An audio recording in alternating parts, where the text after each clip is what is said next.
Здравейте! Днес ще ви покажа как да си направите безкрайен портал. Първо правите тези самия си недър. Или чакайте. 3, 4, да.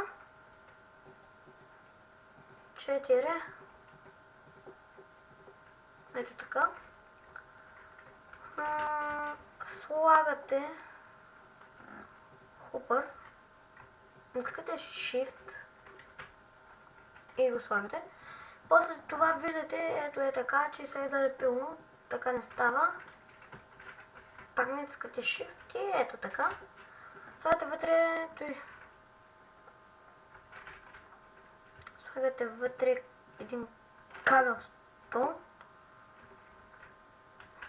Но в първото слагате кабел стол и тук вече започвате лу.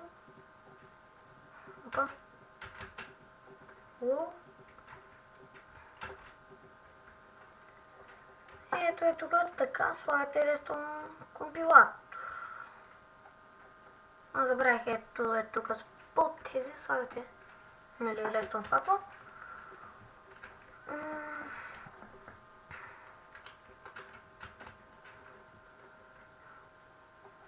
Слагате диспенсър, тук за да го закривате.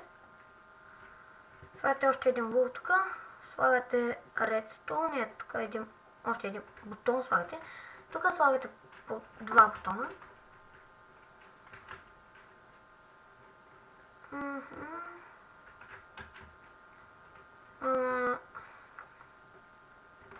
Чакайте, от тук ще взема. Не вземате запалката.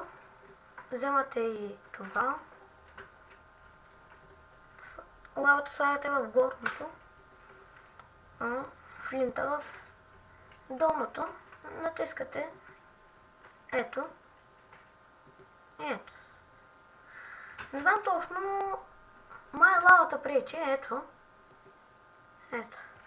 И това беше от мене. Дано ви е харесало. До нови виждане и чао!